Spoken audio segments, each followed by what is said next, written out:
자, 말씀 같이 봅시다. 고린도전서 13장 13절 한 절 보겠습니다.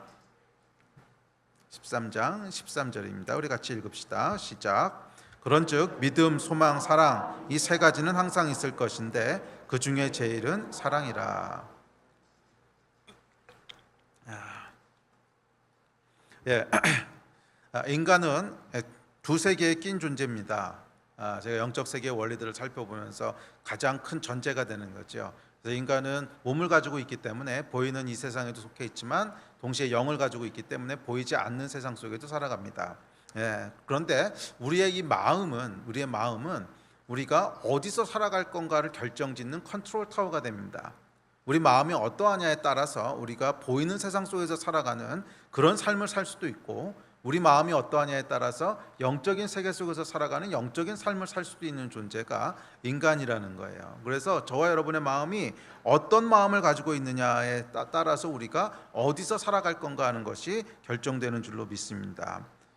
그래서 우리 마음 중에 영을 움직이는 마음이 있고 육을 움직이는 마음이 있다는 거예요. 대표적으로 육신의 욕심이나 정욕이나 이 땅의 것을 자랑하고자 하는 마음이 있다면 그것은 우리의 이 땅에 속한 나를 더욱 활성화시킵니다. 이 땅의 것을 자랑하고자 하는 마음, 이 땅의 것에 대한 욕심, 또 우리 안에 있는 정욕들, 그런 게 우리 마음을 지배하기 시작하면 이 땅에 속한 나를 계속 활성화시키고 액티베이트해서 결국 우리가 이 땅에 속한 존재로 살아가도록 만듭니다. 반대로 영을 강화시키는 마음과 생각들도 있습니다. 영을 강화시켜서 영을 활성화시킴으로 나의 아이덴티티가 영적 세상에 속한 나라고 하는 것을 더욱더 강하게 합니다. 그럼 그 결과 우리는 영적인 삶을 살게 되고 영적인 세상에 속한 존재로 살아가게 됩니다.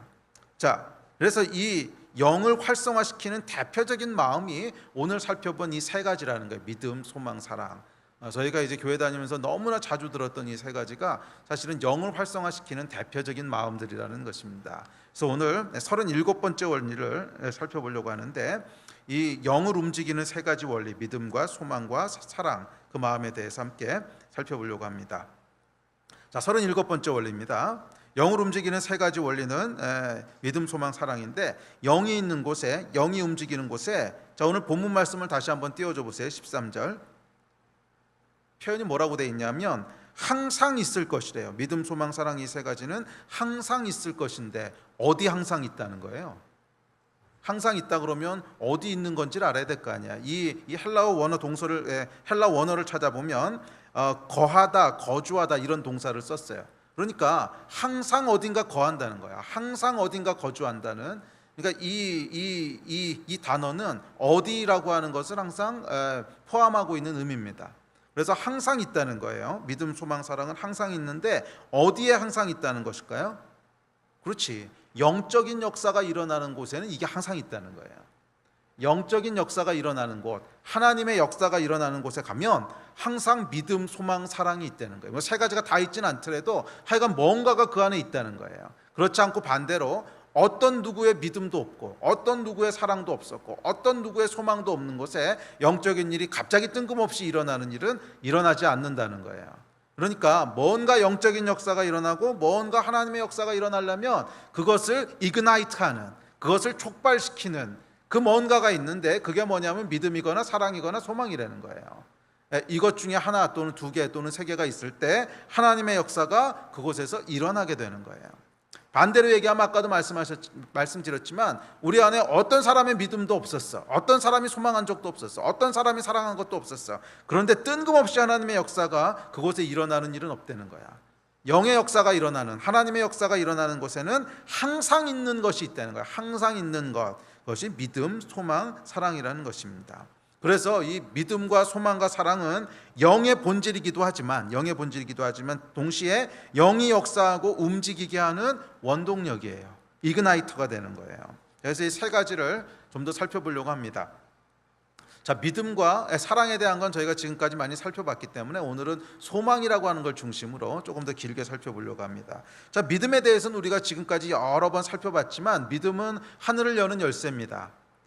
카이로스의 시공간을 크로노스의 시공간 안으로 끌어당기는 것이 믿음이라 그랬어요. 그래서 믿음이 없이는 결코 영이 움직이지 않습니다. 요즘 여러분들이 우리가 묵상하고 있는 끼니 사도행전의 얘기가 다 믿음으로 역사하는 성령에 대한 얘기 아닙니까? 믿음으로 안진뱅이가 일어나고 믿음으로 죽은 자가 살아나는 이 모든 역사들이 다 어디로부터 시작돼요? 믿음으로부터 시작됩니다. 그래서 영적인 삶을 살기 원한다면 믿음으로 생각하고 믿음으로 말하고 믿음으로 행동하십시오. 믿음으로 생각하고 믿음으로 말하고 믿음으로 행동하십시오. 믿음 없는 말을 여러분의 입에 두지 마시고, 믿음 없는 생각을 여러분의 마음에 두지 마시고, 믿음 없는 행동을 행동하지 마시라는 거예요. 안 될 것 같아도 된다고 생각하셔야 되고요, 안 된다는 말을 입에서 제해버리셔야 되고, 행동도 우리가 될 거라고 생각하는 행동들을 하셔야 됩니다. 사람들이요, 안 된다고 하는 생각이 몸에 배어 있는 사람들이 있어.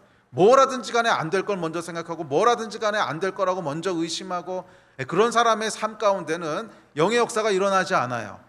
영의 역사가 일어나는 사람들의 공통적인 특징은 뭐냐면 생각 자체가 달라요. 된다고 생각하고, 된다고 말하고, 된다고 행동하고, 그랬을 때 영의 역사가 일어나지, 계속 안 된다고 의심하고, 그다음에 이건 안 될 거야, 뭐 계속 부정적으로 생각하고, 입에다가 달고 사는 말이 안 될 거야, 그건 불가능해, 계속 그러고 사는 사람은요, 결국 영의 역사가 일어나지 않아요. 그것은 혼의 세계에 갇혀버리게 됩니다. 영의 역사를 원하신다면 믿음으로 행동하십시오. 자, 두 번째는 소망입니다. 이 소망은 영을 움직이고, 반대로 영은 항상 소망을 일으킵니다. 잘 기억하세요. 소망은 영을 움직이고, 반대로 성령이 임하시면 항상 소망이 일어나요. 항상 소망이 일어나요. 영은 빛이고 생명입니다. 영은 기쁨이고 충만입니다. 그래서 영이 우리 안에 역사하기 시작하면 항상 거기엔 기쁨이 있고 충만이 있고 생명이 있고 빛이 있어요. 이게 뭐야? 다 소망이라는 거예요.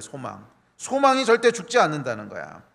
그래서 주의 영이 있는 곳에는 어둡고 침침하고 절망스럽고 이럴 수 없다는 거예요. 주의 영의 특징 자체가 기쁘고 충만하고 소망스러운 것이기 때문에, 주의 영이 역사하셨는데 막 침침하고 우울하고 절망스럽고 이런 역사는 절대 일어날 수 없습니다. 주의 영이 임하시면 항상 뭐가 임합니까? 소망이 임합니다. 아직 끝나지 않았다는 거예요. 확신이 주어집니다. 심지어 우리가 죽음 앞에 섰을 때조차도 영원한 생명에 대한 소망을 일으키시는 분이 주의 영이세요.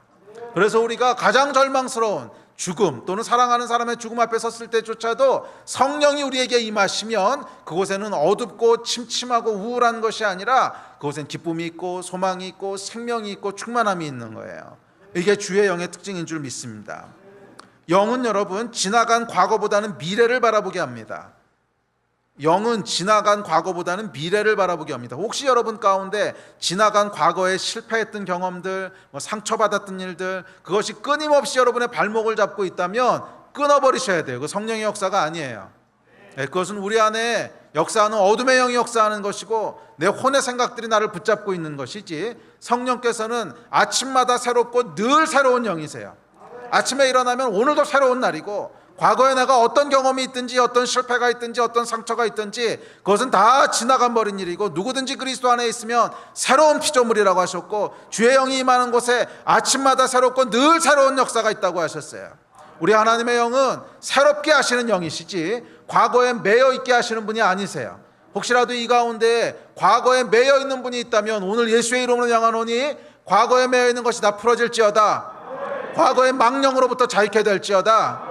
오늘부터 첫날이 시작되는 거예요. 오늘부터 하루가 시작되는 거예요. 이전까지 건 다 지나갔어요. 이전의 일들을 기억지 마세요. 이전 일들은 기억지도 않으신다고 했어. 그건 왜냐하면 성령께서 하시는 일이 아니에요. 성령은 항상 과거가 아니라 미래를 바라보게 하십니다.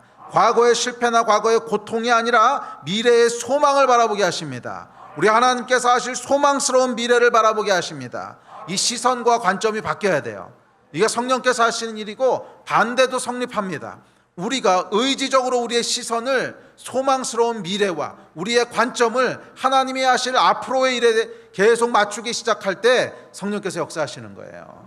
그렇지 않고 계속 과거에 우리의 시선을 맞추고 있으면 하나님의 역사가 일어나지 않아요. 어떤 실패가 있었던, 어떤 상처가 있었던, 어떤 죄악이 있었던, 죄악이 있으면 회개하고 끊어버리시면 돼요. 그 죄악이 계속 여러분을 발목 잡지 못하게 하세요. 죄가 있었으면 회개하고 정리하고 새로 시작하면 되는 거야. 나는 이런 거 잘못했는데 죄가 어떻고 날마다 그럴 필요 없어요. 회개하고 끊어버리면 그만이야. 주님께서 기억도 안 하세요. 여러분들의 시선을 앞에다 두세요. 절대 뒤에다 두지 마세요. 계속 뒤를 바라봐서는 아무 역사도 일어나지 않아. 성령께서 하시는 일은 계속 앞을 보게 하시는 거야. 어제보단 오늘이, 오늘보단 내일이, 내일보단 영원히 더 좋아질 거예요. 이것을 기대하신 여러분 되시기를 바랍니다. 자, 어제 묵상하신 끼니 본문에 보시면 이 베드로가 옥에 갇히는 장면이 나옵니다.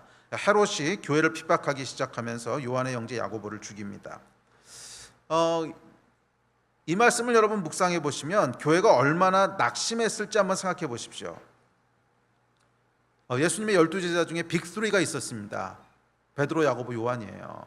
그 빅3 중에 한 명이 지금 죽은 거예요. 그냥 아무나 죽은 게 아닙니다. 12제자 중에 그냥 한 명이 아니라 가장 중요했던, 가장 큰 리더십을 가지고 있던 베드로, 야고보, 요한 중에서 한 명이 죽은 겁니다. 그리고 이제 헤롯이 이 야고보를 죽이고 나서 보니까 이거 쏠쏠해. 뭐 죽인 거 보니까 쏠쏠하고 정치적으로도 굉장히 자기한테 유리하고 또 예수 못 박아 죽였던 그 유대인들 사이에 인기도 없는 것 같고, 오케이, 한 명 더 죽이자. 그래가지고 베드로를 잡은 겁니다. 이제 베드로를 잡아서 옥에다 가둬놓고 내일 끌어내서 죽이는 날입니다. 이 성도들의 마음이 어땠을까 생각해 보세요. 참 쉽지 않지 않았을까요? 가장 어려웠던 건 뭐냐면 야고보 때 기도 안 했겠냐고.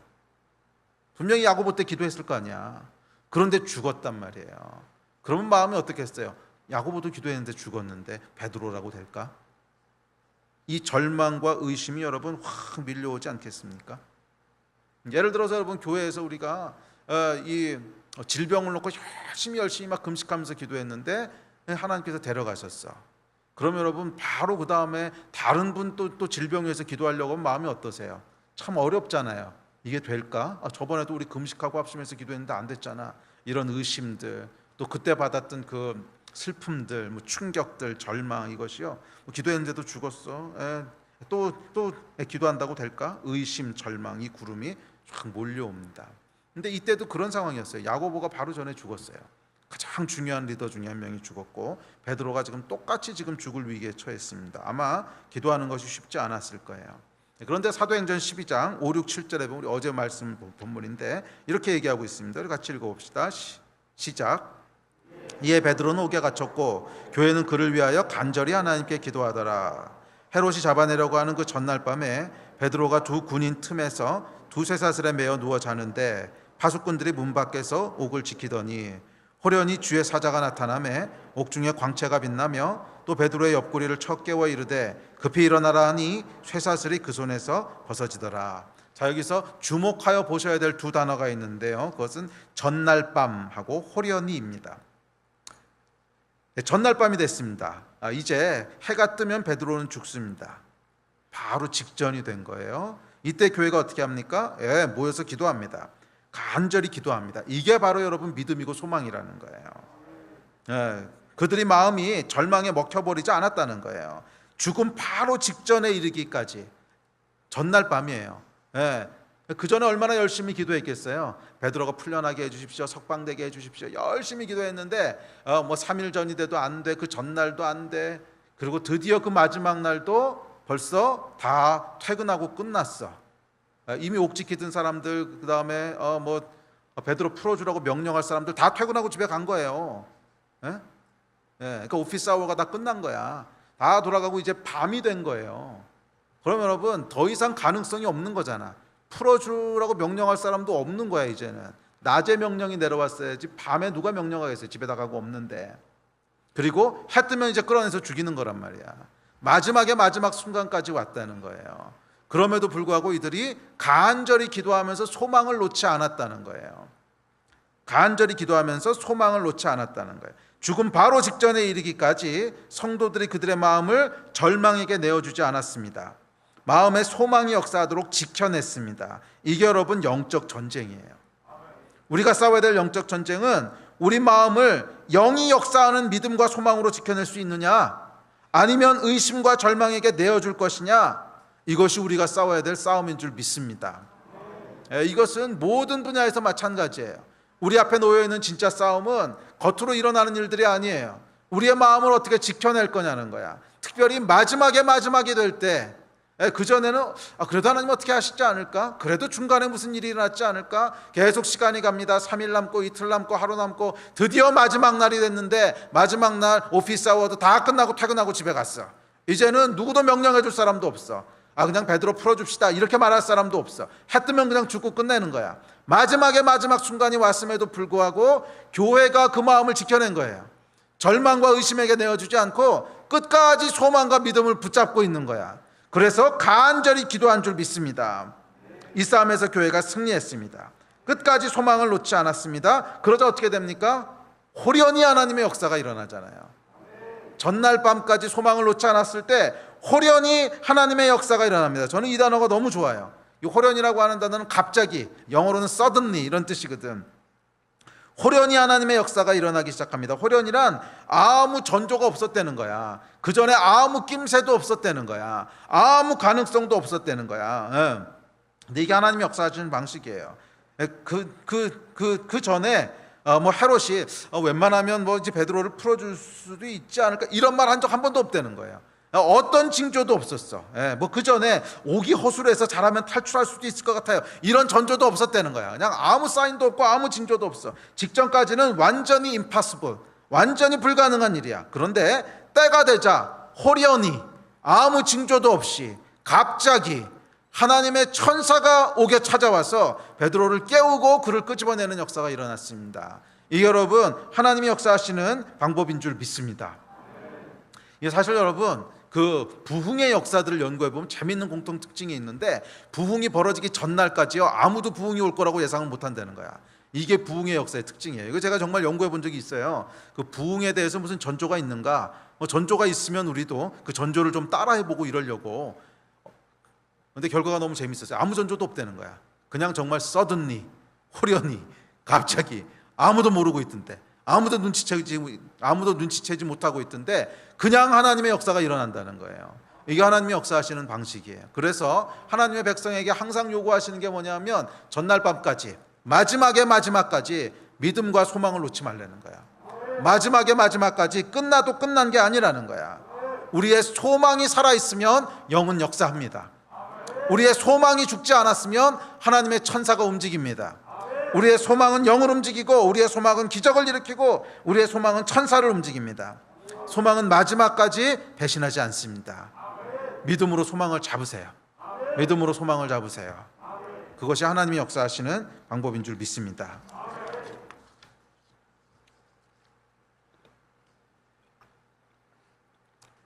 과거에 매이지 마십시오. 야고보가 죽었으니까 베드로도 죽을 거야. 아니 그렇지 않습니다.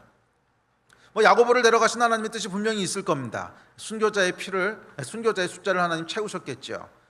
그렇지만 베드로에게도 똑같이 그러실 거야. 아니 그렇지 않다는 거예요. 야고보에게 하셨다고 베드로에도 똑같이 아니 그렇지 않아요. 과거는 과거일 뿐이고 미래는 성령님께 달렸습니다. 과거가 여러분을 지배하지 못하게 하십시오. 과거가 여러분을 붙잡으려고 합니까? 성령의 임재를 구하십시오. 과거가 자꾸 생각나고 과거의 실패와 과거의 고통과 과거의 상처가 계속 여러분의 발을 붙잡습니까? 그렇다면 지금이야말로 여러분 성령님의 임재를 구하셔야 됩니다. 지금이야말로 성령의 임재를 구하시고 성령의 역사를 구하십시오. 소망의 영이 역사하게 하십시오. 과거가 아닌 미래가, 소망스러운 미래가 과거의 부정적이고 절망적인 경험을 대체할 수 있어요. 성령이 역사하시면 소망스러운 미래가 과거의 경험을 대체하게 될 겁니다. 이걸 여러분 기도하셔야 돼요. 언제? 성령님이 임하시면. 언제? 성령께서 임하시면. 아멘. 성령이 임하시면 소망이 살아날 것입니다. 소망을 잃지 않는 것은 영이 역사하는 열쇠입니다. 로마서는 이렇게 얘기합니다. 자, 로마서 같이 읽읍시다. 시작. 소망의 하나님이 모든 기쁨과 평강을 믿음 안에서 너희에게 충만하게 하사 성령의 능력으로 소망이 넘치게 하시기를 원하노라. 이게 아주 중요한 얘기를 하고 있습니다. 소망의 하나님이, 이 소망은요 믿음 안에서 너희에게 충만하게 하사, 소망은 믿음 안에서 취하는 거라는 거예요. 처음부터 소망이 우리 안에 역사하는 것 아니라는 거야. 야고보가 죽었는데 어떻게 소망이 역사하겠습니까? 야고보가 죽었는데 어떻게 막 소망이 올라오겠어요? 안 올라오죠. 처음에 역사하는 것은 그래서 소망이 아니라 믿음이라는 거예요. 소망의 하나님이 모든 기쁨과 평강을 믿음 안에서 너에게 충만하게 하신다는 거야. 믿음 안에서 충만하게 하신다는 거예요. 그래서 소망이 없어도 소망이 있는 것처럼, 가능성이 없어 보여도 가능성이 있는 것처럼, 길이 없어도 길이 있는 것처럼 믿음으로 마음을 채우라는 거예요. 그러면 어떻게 됩니까? 그러면 성령의 능력으로 소망이 넘치게 된대요. 성령의 능력으로. 소망의 하나님이 성령의 능력으로 우리 안에 소망을 넘치도록 하신다는 거예요. 그러니까 여러분, 순서가 있습니다. 우리 안에 환경이 있고 야고보가 죽고 어려운 일들이 생기면 당연히 소망이 저절로 일어나지 않아요. 그래서 의지적으로 믿으라는 거예요. 의지적으로 믿음으로 소망을 잡으라는 거예요. 그래도 끝나지 않았어. 길이 없어도 하나님 길을 내실 거야. 불가능해 보여도 하나님 일하실 거야. 의지적으로 믿음으로 소망을 잡으라는 거예요. 그러면 하나님께서 성령의 능력으로 너희 안에 진짜 소망을 불어넣어 주신다는 거예요. 이것이 소망이 역사하는 방식인 줄 믿습니다. 네. 그래서 여러분, 불가능해 보여도 될 것이라고 믿으십시오. 어둡고 깜깜해 보여도 하나님이 일하실 것이라고 믿으십시오. 길이 없어 보여도 새 길을 낼 것이라고 믿으십시오. 소망은 보이는 것을 소망하는 것이 아닙니다. 보이지 않는 것을 소망하는 것이죠. 로마서에서 이렇게 얘기합니다. 시작. 우리가 소망으로 구원을 얻었음에 보이는 소망이 아니니 보는 것을 누가 바라리요? 보이는 것을 누가 소망하리요? 그건 보이는 거니까 보이는 거지. 소망은 보이지 않는 것을 소망하는 거라는 거야. 그래서 소망은 믿음 안에서 시작되는 거예요. 보이지 않지만 믿음으로 소망하는 거라는 거예요. 그 믿음 위에 소망의 하나님께서 성령의 능력으로 소망을 넘치도록 기쁨과 평강이 충만하도록 부으실 것입니다. 그리고 때가 되었을 때 그 소망하던 대로 호련히 주의 사자가 움직일 줄로 믿습니다.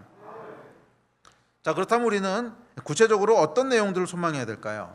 성경을 찾아보면 이런 것들을 소망하라고 얘기합니다. 좀 길지만 성경 구절들을 제가 한 30개 정도 찾았는데 전부 다 읽겠습니다. 성경에서 무엇을 소망하라고 하는지를 쭉 따라가 봅시다. 자, 첫째는 부활과 영생에 대해서 소망하라고 얘기합니다. 우리 같이 읽어봅시다. 시작. 바울이 공회에서 외쳐 이르되 죽은 자의 소망 곧 부활로 말미암아 내가 신문을 받노라. 자는 자들에 관하여는 너희가 알지 못함을 우리가 원하지 아니하노니 이는 소망 없는 다른 이와 같이 슬퍼하지 않게 하려 함이라. 영생의 소망을 위함이라. 이 영생은 거짓이 없으신 영원전부터 약속하신 것인데 예수 그리스도를 죽은 자 가운데서 부활하게 하심으로 말미암아 우리를 거듭나게 하사 산 소망이 있게 하시며, 첫 번째로 뭘 소망하라 그러냐면 우리에게 부활과 영생을 소망하래요. 이 땅이 끝이 아니라는 거야. 끝나도 끝난 게 아니라는 거야. 부활이 있고 영생이 있다는 거야. 이거를 소망하라고 하는 것이 성경에서 얘기하는 가장 근본적인 소망입니다. 우리의 삶은 이 땅이 전부가 아니라 부활과 영생이 있습니다. 이 산 소망을 놓지 말라는 거예요. 이 산 소망을 놓지 말라는 것이 성경의 명령입니다. 두 번째입니다. 구원의 소망입니다.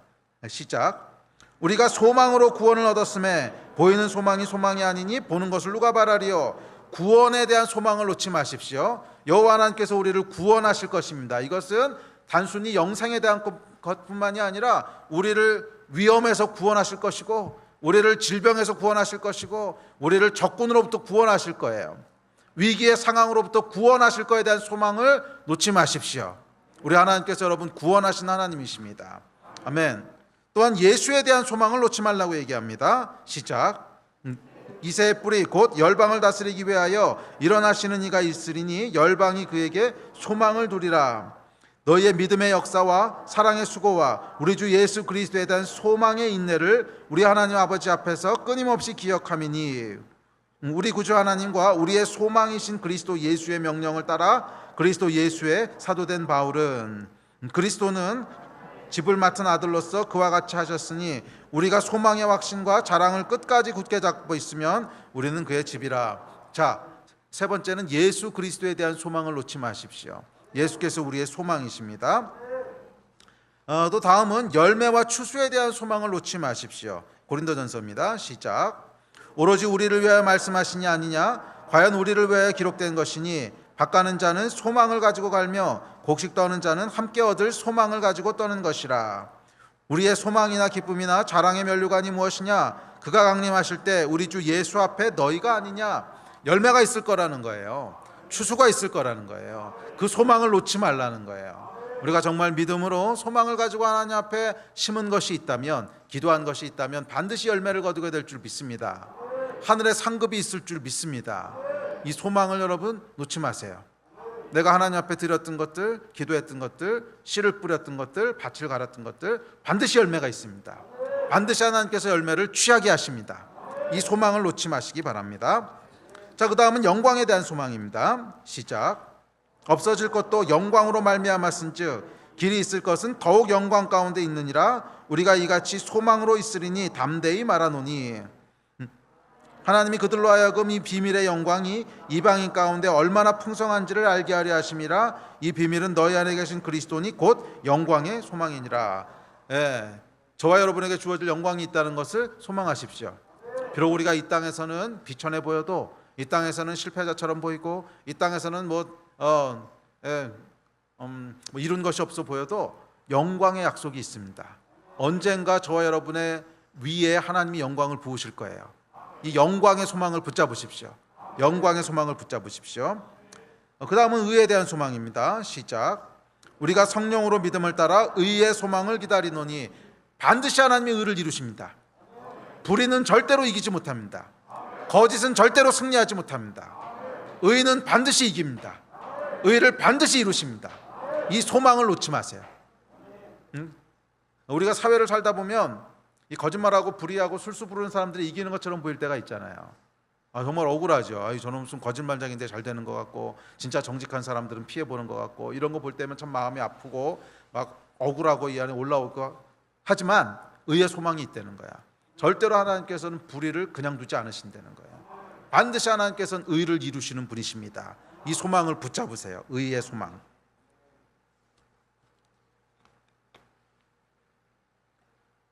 자, 또한 부르심에 대한 소망이 있습니다. 시작. 너희 마음의 눈을 밝히사 그의 부르심의 소망이 무엇이며 성도 안에서 그 기업의 영광의 풍성함이 무엇이며 몸이 하나여 성령도 안 부으시니 이와 같이 너희가 부르심의 한 소망 안에서 부르심을 받았느니라. 여러분, 저와 여러분을 하나님께서 부르셨을 때는 뭔가 하실 거라는 거예요. 그 소망을 놓지 마세요. 나를 하나님의 백성으로 부르셨고, 나를 하나님께서 이 일로 부르셨으면, 이 공동체로 부르셨고, 우리 셀로 부르셨고, 셀 리더로 부르셨으면 거기에는 소망이 있습니다. 부르심의 이유가 있고, 부르심을 통해서 이루시고자 하는 게 있어요. 그것을 놓지 말라는 거예요. 부르심의 소망을 붙잡고 계십니까? 부르심의 소망을 붙잡고 있습니까? 부르심의 소망을 놓지 말라는 거예요. 나를 부르셨으면 하실 일이 있어. 나를 부르셨으면 이루실 일이 있어. 이 소망을 붙잡으라는 거예요. 부르심의 소망. 자, 그 다음은 바라는 것이 이루어질 것에 대한 소망도 얘기합니다. 시작. 나의 간절한 기대와 소망을 따라 아무 일에든지 부끄러워하지 아니하고 지금도 전과 같이 살든지 죽든지 내 몸에서 그리스도가 존귀하게 되려 하려 하나니. 이 간절한 기대, 우리가 하나님 안에서 복음 안에서 기대했던 것들은 이루어질 것을 소망하십시오. 그게 믿음이고 소망이지. 우리가 복음 안에서 하나님 안에서 기대하고 바랬던 것들은 이루어질 것을 소망하십시오. 아멘. 또 하늘에 대한 소망이 있습니다. 시작. 너희를 위하여 하늘에 쌓아둔 소망으로 말미암음이니. 사랑하는 자들아, 우리가 지금은 하나님의 자녀라. 장래에 어떻게 될지는 아직 나타나지 아니하였으나 그가 나타나시면 우리가 그와 같을 줄을 아는 것은 그의 참모습 그대로 볼 것이기 때문이니. 주를 향하여 이 소망을 가진 자마다 그의 깨끗하심과 같이 자기를 깨끗하게 하느니라. 아멘. 하늘에 대한 소망을 가지래요. 이 땅이 전부가 아니라 하늘의 소망이 있습니다. 여러분들의 소망을 하늘에 쌓으십시오. 아멘. 또한 복음에 대한 소망을 얘기합니다. 시작.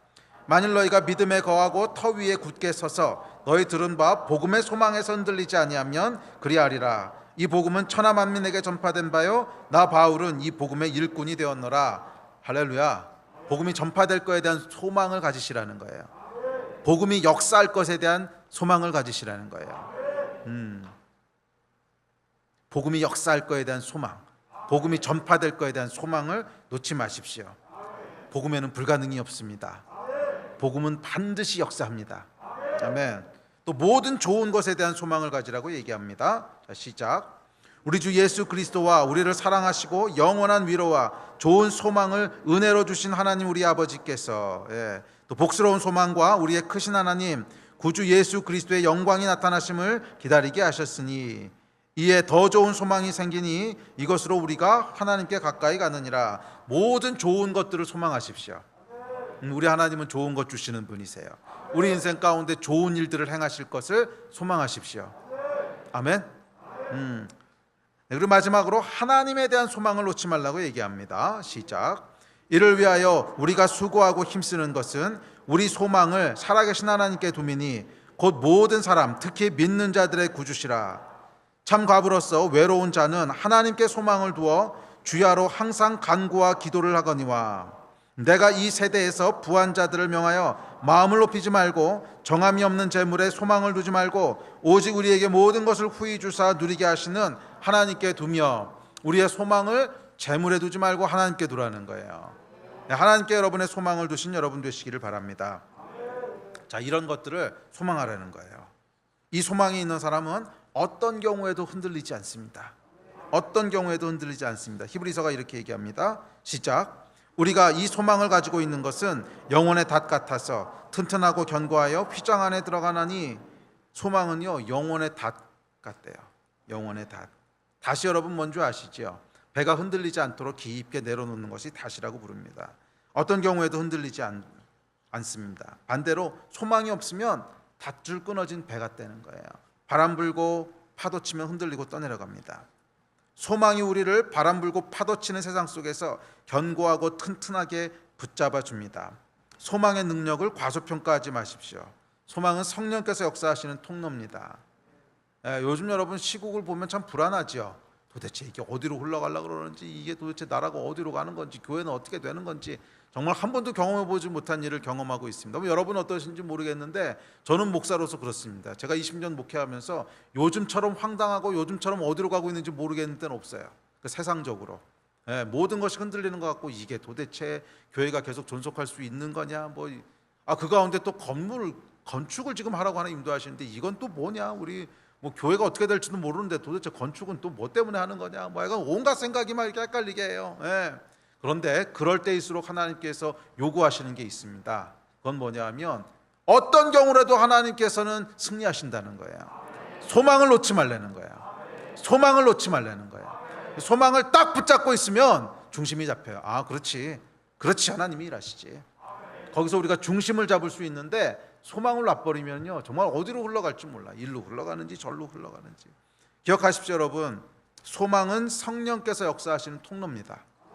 소망의 능력을 과소평가하지 마십시오. 여러분은 어제보다 오늘이, 오늘보다 내일이, 내일보다 영원히 훨씬 더 빛나고 훨씬 더 완전하고 훨씬 더 좋을 것입니다. 할렐루야. 여러분은 어제보다 오늘이, 오늘보다 내일이, 내일보다 영원히 훨씬 더 열매가 많을 줄 믿습니다. 어제보다 오늘이, 오늘보다 내일이, 내일보다 영원히 훨씬 더 건강할 것입니다. 어제보다 오늘이, 오늘보다 내일이, 내일보다 영원히 훨씬 더 풍성할 것입니다. 어제보다 오늘이, 오늘보다 내일이, 내일보다 영원히 훨씬 더 행복할 것입니다. 아멘이 작다. 싫으면 받지 마. 한 번만 더 기회를 드릴게요. 어제보다 오늘이, 오늘보다 내일이, 내일보다 영원히 훨씬 더 복될 것입니다. 믿으십니까? 이 소망을 놓지 마십시오. 믿음 안에서 소망을 취하십시오. 아멘. 우리 예배팀 나오십시오. 자, 마지막 세 번째는 사랑입니다. 사랑은 지금까지 했으니까 짧게 넘어가겠습니다. 사랑의 특징은 뭐냐 하면 모든 것을 영적인 일이 되게 하는 마이다스의 손이에요. 여러분들이 어떤 일을 행했을 때 그 일이 영적인 일인지 육적인 일인지는 사랑으로 행했는가를 보면 안 되는 거예요. 열심히 설거지를 했습니다. 육적인 일입니까? 영적인 일입니까? 어떤 마음으로 했냐에 따라 결정된다는 거야. 이 마이다스의 손이 여러분 뭔지 아시죠? 닿기만 하면 금으로 변하는. 그와 마찬가지로 이 사랑은요 영적인 마이다스의 손이에요. 사랑이 역사하기 시작하면 사랑이 닿기만 하면 그 일이 영적인 일로 바뀌는 거야. 설거지를 해도 그렇고 주차 봉사를 해도 그렇고 운전을 해도 그렇고 무엇을 하든지 간에 여러분이 사랑, 하나님에 대한 사랑, 이웃에 대한 사랑을 가지고 그 일을 행한다면 그것이 곧 영적인 일로 바뀐다는 거예요. 반대로 여러분들이 아무리 큰 믿음이 있고 아무리 큰 소망이 있어도 사랑의 동기가 돼 있지 않으면 그것은 맹신일 뿐이고 그것은 껍데기일 뿐이에요.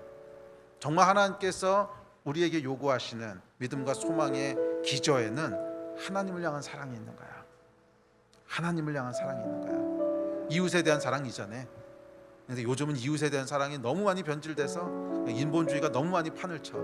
이웃 사랑 말고 하나님 사랑, 그거부터 있어야지. 진짜 하나님 사랑이 있어야 거기서부터 진짜 이웃 사랑이 나오지. 진짜 하나님을 사랑해서 행하느냐고. 예배를 나오는 이유가 뭐야? 하나님을 사랑해서. 헌금을 드리는 이유가 뭐야? 하나님을 사랑해서. 응? 먹든지 마시든지 무엇을 하든지 간에 하나님을 사랑하는 마음, 이게 마이다스의 손이야. 그게 모든 일을 영적인 일로 만드는 줄 믿습니다. 이제 말씀을 정리하고 기도합시다. 우리는 여러분 지금 이전에 경험해보지 못한 어려움을 통과하고 있습니다. 코로나로 인해서 세상은 불확실하고요. 경제가 어떻게 될지도 매우 걱정됩니다. 지금 전 세계가 다 마이너스 성장이잖아요. 이게 뭔지 우리는 아직 감이 없어요. 한국이 마이너스 성장 기록한 적이 없잖아요. 지금까지 마이너스 성장 기록한 적이 없거든. 처음으로 마이너스 성장이 나왔어요. 근데 우리는 그래도 딴 나라보단 조금 적게 떨어졌어, 이렇게 위로하는데 딴 나라가 어떻든지 문제가 아니라 한국이 마이너스 성장했다는 거예요. 이게 어떤 경제 여파로 올지는 아직 몰라요. 지금 마이너스 성장했으면 이제 1년인 빠르면 내년, 아니야 빠르면 올해 말부터 올 수도 있지. 내년, 그 다음에 그때부터 이제 본격적인 충격이 올 텐데 이게 뭐가 될지 우리 아무도 몰라요. 또 이 코로나로 인해서 교회에 대한 사회의 비판이 점점 늘어가고 있습니다. 물론 교회가 잘못해서 그런 것도 있긴 하지만 교회가 잘한다고 해서 나아질 것 같지도 않아요. 교회가 잘못한 것도 있습니다. 그렇지만 그것이 꼭 교회가 잘못했기 때문에 사회로부터 비판받는 거야. 여러분, 영적인 눈을 좀 뜨십시오. 교회가 진짜 잘하면 비판을 안 받을 거라면 예수님이 왜 십자가에서 죽으셨겠어요?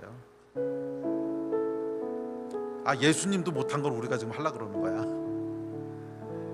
어차피 여러분 마지막 때는요, 잘해도 핍박, 못해도 핍박이야.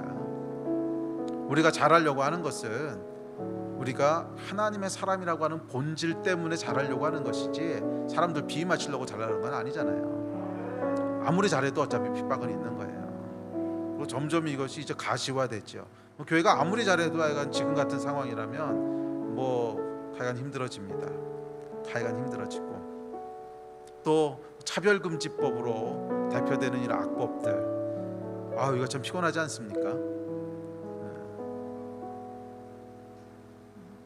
그러니까 이게 한 번 막아냈다고 끝나는 게 아니야. 한 번 막아내면 2달 있다가 또 집어넣어. 2달 있다 막아내면 1년 있다 또 집어넣어. 1년 있다 막아내면 2년 있다 또 집어넣어.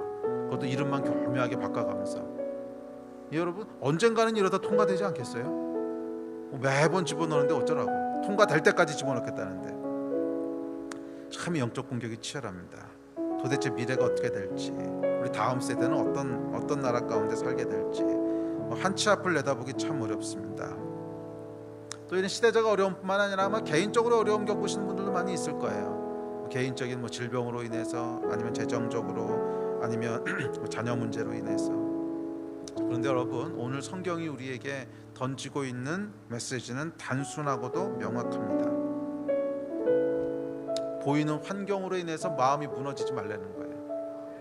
보이는 상황으로 인해서 마음을 절망에게 내어주지 말라는 거예요. 그것은 우리를 육적으로 만듭니다. 비록 보이는 것이 없고 비록 길이 없어 보여도 믿음으로 소망을 붙잡으라는 거예요. 길이 없으면 하나님이 내실 것이고, 깜깜하면 빛을 비추실 것이고, 옥에 갇혔으면 천사를 보내실 것이고, 이 소망을 붙잡읍시다.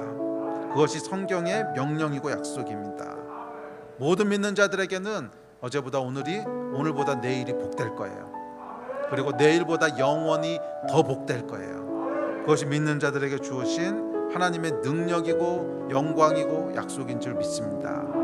기억하세요. 하나님의 역사는 홀연히 일어나는 거예요.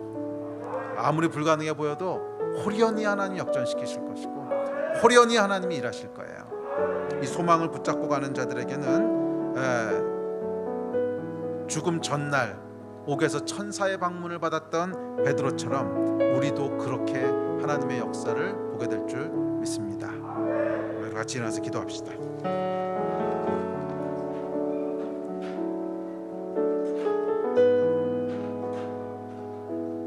그러신 분이 없을 거라고 기대하고 믿지만 혹시라도 여러분 마음이 지치거나 피곤하거나 절망적으로 느껴지거나 그런 분이 있다면 그 성령의 역사 아닙니다.